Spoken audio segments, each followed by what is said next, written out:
Hey guys, welcome back to my FPL YouTube channel, FPL Captain, and today we're going to be talking about the premium goalkeepers for the new season. This season we've been met with a tricky task for FPL managers, the fact that there is a clear lack of 4.5 million goalkeepers. So today I'm going to be addressing the goalkeepers between the 5.5 million and the 6 million bracket. So starting with Alisson in goal for Liverpool, a solid pick last season. He managed to score 176 points with 21 clean sheets, 9 bonus points, 76 saves. So a very solid player, and he has a points per match of 4.6. So a very strong candidate. And already in the early stages of FPL, he has a 30% ownership, and it's quite evident that Liverpool defence is a solid foundation to build teams off.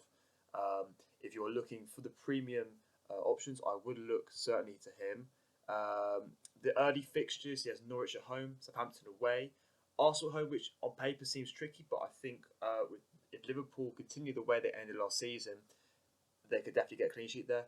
Burnley away and Newcastle at home, so a lot of green to start the season with. And if you are definitely pursuing the premium route, he's certainly a sure way into that side. So another asset worth looking at is Ederson, Man City at 6 million. He was a solid pick last season, recording 169 points with 20 clean sheets, and he only got 58 saves, so it is on the lower side of things because City was such a strong defence that could prevent shots coming at them on target. So again, he is a bit like Alisson, low saves, but there's a strong chance of just getting a solid 6 points for clean sheet. And points per match as well of 4.4. And he also got 1 assist last year, but let's not think he's a playmaker. He probably isn't. So my thoughts on him: he's solid if you want to go the premium route, but I think that the 10 million combined, obviously with the set and forget tactic, is very expensive. So it totally depends on what your team is looking like. But he plays behind a strong defence, so you can't argue with that.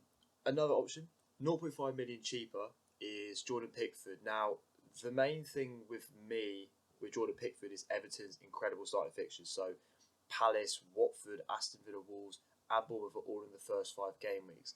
Now, he got last season 161 points, 14 clean sheets. Everton did rack up the clean sheets, but the most interesting thing for me is the 3 penalty saves.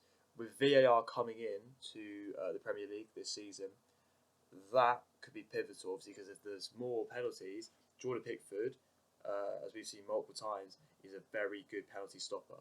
So I think out of all of the premium assets, he may be my favourite one at the moment because of that penalty saving potential.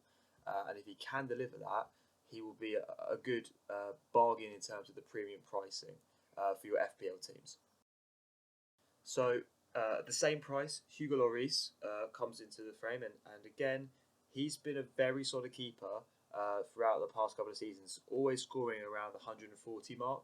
So last season, 145 points with 12 clean sheets, 100 saves, which for a Big Six keeper is a lot of saves, and that was because the Spurs defence, and I'm a Spurs fan, so I know this myself, was pretty shambolic in comparison to Liverpool's and the City's.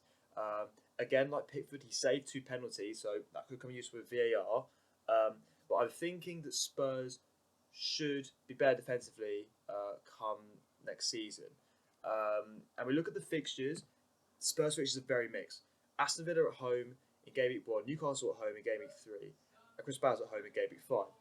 But in 2 and 4, the City away and Arsenal away. It's not the best to start. If you're an FPL manager, you want to have the best fixtures to start with. So I think avoid Lloris for the moment. When it gets to, say, game week 5 and Spurs in game week 1 and game week 3 have shown that defensive promise, I would bring him in and then build from that. So another option in the Premier bracket is with Kepa. And he's the only player that could potentially become the FPL manager of his side. So I don't know if you want him. He got 142 points last year with 14 clean sheets. Saved a penalty as well. And had a points per match of 3.7. Now, I think Chelsea last year defensively were a bit up and down. Sarri started really strongly defensively, and it kind of wavered. But with Lampard coming in, I'm not sure of the Chelsea defensive structure at the moment. I mean, Derby last season, the highest any player managed to get for them was 6 clean sheets. So I don't see Kepa at the moment as a viable candidate for your keeper role. I mean, the fixtures they have are quite nice, apart from in the first 12 game weeks, apart from Liverpool, Man United, and 1 and 6.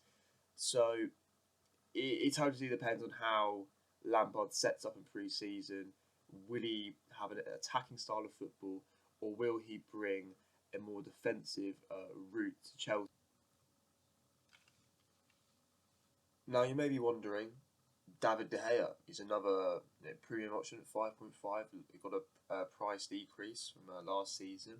Now the reason I haven't included him in this breakdown is the fact that United last year were awful defensively. I don't think you should be considering De Gea. I've seen lots of drafts already that have De Gea in them, and I just think it is rather ludicrous at the moment. So if I was an FPL manager coming into the new season, I would avoid David De Gea for the start. See if Ole Gunnar Solskjaer, if he gets Harry Maguire, for example, that could really boost De Gea's chances. Obviously, Wan-Bissaka, already really good, so I would say just avoid him. So that rounds up today's video. As a conclusion, I believe that of the keepers I've analysed today, I think Edison, Allison, and Pickford are all viable options if you're looking for the set and forget tactic. I think Pickford, especially if Everton can continue to keep the clean sheets they kept at the end of last season, could be a fantastic asset to have for your team. I think Kepa is too early to know whether Chelsea will be good defensively, and Lloris, the fixtures are very difficult, and Tottenham, unless they don't defensively shore up, there's no chance that Lloris will keep you clean sheets. So yeah, that's all for today. I hope you enjoyed the video. We'll be doing lots more analysis of various different positions, teams, fixtures and formations, as well as my first drafts coming out very soon. Next, I will be looking at the budget keepers, a bit of a tricky option. Hopefully, I can help all you FPL managers out there consider the best option. But yeah, follow me on Twitter, Captain FPL. Please like, subscribe, and in the comments leave anything you want me to address in future videos. And have a good day.